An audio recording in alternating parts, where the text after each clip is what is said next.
جی السلام علیکم. میں پروگرام لے کر آئی ہوں واولس کے بعد صحیح حروف کانسوننٹس. جیسے کہ پچھلے پروگرام میں آپ نے دیکھا تھا ہم واولس کے متعلق پڑھ رہے تھے، لیکن ان میں کچھ آوازوں کی کمی تھی جیسے کہ شین اور چے. اچھا، انگریزی واولس کو چھوڑ کر بقایا پچھلے سبق میں ہم نے آپ کو واول سے میں آپ کو بتا دوں حروف علت کے ہجو تلفظ سمجھانے کی کوشش کی ہے. اب ہم باقی 21 حروف کی آوازوں کو تفصیل سے بتاتے ہیں تاکہ آپ کبھی تلفظ اور ہجوں میں غلطی نہ کریں. انگریزی واولس کو چھوڑ کر بقایا سارے حروف کو کانسوننٹس کہتے ہیں کیونکہ یہ مختلف حالات میں اپنی حالت بدل لیتے ہیں، یعنی کہ آواز بدل لیتے ہیں. شکل بدلتی ہے تو آواز بدل جاتی ہے. ان کی حیثیت بدلنے کا انحصار متعلقہ لفظ پر ہوتا ہے. مثلا جب ڈبلیو اور وائی کے بعد واول آئے تو یہ بھی واول بن جاتے ہیں. اگر ان کے بعد کانسوننٹ آئے تو یہ کانسوننٹس بن جاتے ہیں. اس لیے انہیں سیمی واولز بھی کہتے ہیں. مثلا بیوی، وائف، ووڈ، یر وغیرہ. آئیں اب سب سے پہلے ہم حرف بی. انگریزی حرف بی کس طرح کی آواز دیتا ہے؟ بلب، بک، کتاب، ٹھیک ہے، بیٹ، بلہ، نب. آپ دیکھ سکتے ہیں یہاں پہ آوازیں مختلف ہوئی ہیں، ان کی حیثیت کتنی بدلتی ہے. ٹھیک ہے، اب مزید آ جائیں. لیکن جب اس حرف سے پہلے ایم بعد میں ٹی یا بی آ جائے تو یہ اپنی آواز کھو دیتا ہے. دیکھیں، لیم، تھم، ڈاؤٹ، ڈیٹ، ڈم، ٹوم، کوم. ٹھیک ہے، یہ جانے پہچانے لفظ ہیں، لیکن ان کی ذرا وضاحت دے دی گئی ہے کہ یہ انگلش کی کس یعنی کہ پہچان میں آتے ہیں کانسوننٹس. ٹھیک ہے، چلیے ان کو کہتے ہیں حروف صحیح، جو مزید حرف کو صحیح اور واضح جو ایک شکل ہے، حروف کی صحیح شکل اور حروف کی واضح شکل آتی ہے. اچھا، اب آگے سی آ جاتا ہے. سی اردو میں حرف کاف کی آواز دیتا ہے، مثلا کین، کوما، کپ، کار. لیکن جب سی کے بعد واول ای یا آئی آ جائے تو یہ سین کی آواز دیتا ہے، مثلا cement, city, circle, cell, centre, civil. C کے بعد وائی ہو تو بھی یہ سین کی آواز دیتا ہے، مثلا سلنڈر، سائیکل، سائیکلون.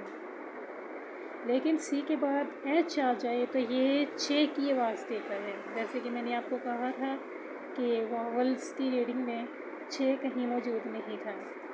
تو یہ آ جائیں حروف صحیح کے اندر چے کی آواز کس طرح انگلش میں آتی ہے وہ موجود ہے. ٹھیک ہے، کانسوننٹس کے اندر. تو آئیے دیکھتے ہیں. لیکن جب سی کے بعد ایچ آ جائے تو یہ سی ایچ چے کی آواز دیتا ہے، مثلا چرچ، چوائس، چائلڈ، چپ. ٹھیک ہے، بعض اوقات سی ایچ بھی کے کی آواز کاف کی آواز دیتا ہے، مثلا کالرا، کارڈ، اسکول، کرسٹ. جب سی کے بعد ایل اے یا ای اے آ جائے تو یہ شین کی آواز دیتا ہے. ٹھیک ہے، یہاں دیکھیں حروف صحیح کے اندر شین کی آواز موجود ہے.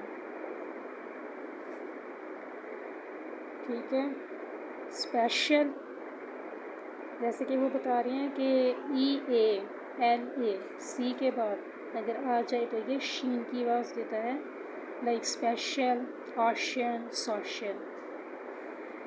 اچھا، اب ہم ڈی کو دیکھتے ہیں. ڈی اردو حرف ڈال کی آواز دیتا ہے، مثلا ڈو، ڈک، ڈگ، ڈینجر. ایسے ہی ہم آ جاتے ہیں. لیکن جب ڈی حرف جی سے پہلے آتا ہے تو اپنی آواز کھو دیتا ہے، لائک برج.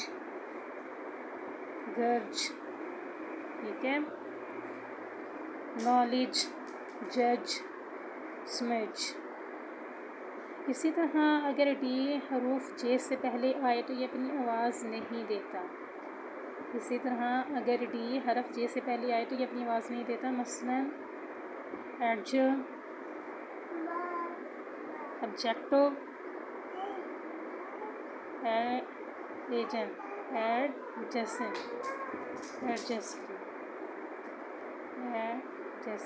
ٹھیک ہے.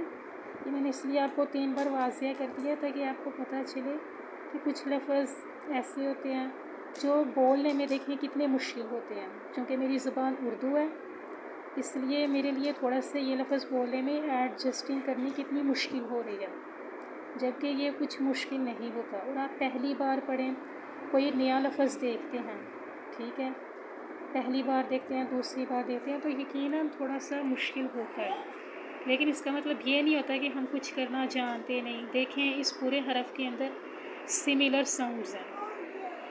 الف ہے، یہ ہے، جیم ہے، سین ہے، نون ہے، ٹے ہے. صرف اس کا بولنے کا طریقہ تھوڑا سا مشکل ہے. ہمارے اردو کی وکیبلری ملحقہ کے لیے یہ انگلش میں بولا جاتا ہے ایڈسنٹ، ٹھیک ہے، ایڈسنٹ.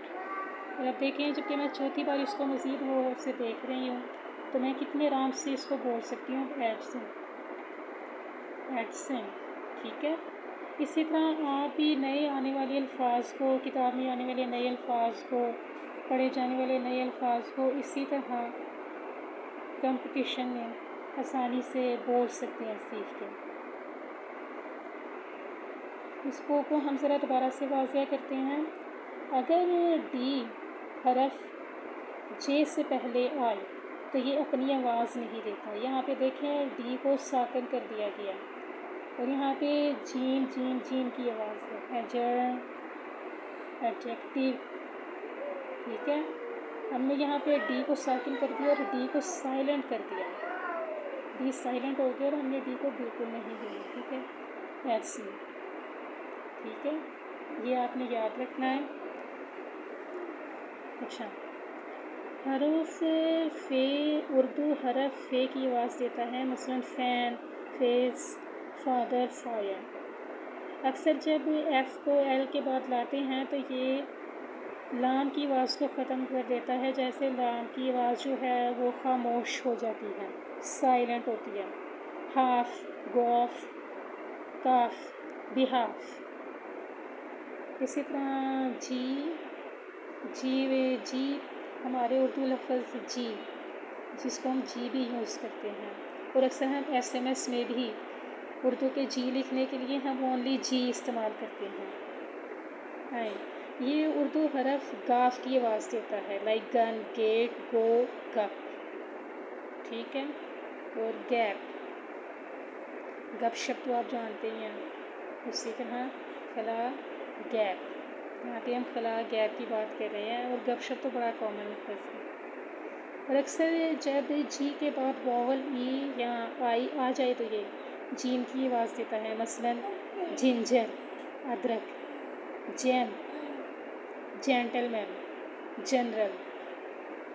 اگر جی کے بعد ای یا آئی آ جائے، ٹھیک ہے. یہ چیزیں آپ نے کچھ یاد رکھنی ہیں، آسانی سے انسان کو یاد ہو جاتی ہیں، دماغ میں بیٹھ جاتی ہیں. لیکن کبھی بھی انگلش پڑھنے لگے یا کوئی بھی ایسی نئی زبان یا وکیبلری پڑھنے لگی، آپ کو سب سے پہلے تو نا اپنا خوف نکال دینا چاہیے. آپ کو یہ بات یاد رکھنی چاہیے کہ بھی تمام دنیا میں آواز جو ہے وہ سملر ہے. صرف حروف لکھنے اور پڑھنے میں مختلف ہوتے ہیں، لیکن تمام دنیا کی زبانوں کی آوازیں ایک جیسی ہیں، کوئی اس میں فرق نہیں ہے. یہ بات آپ یاد رکھیں.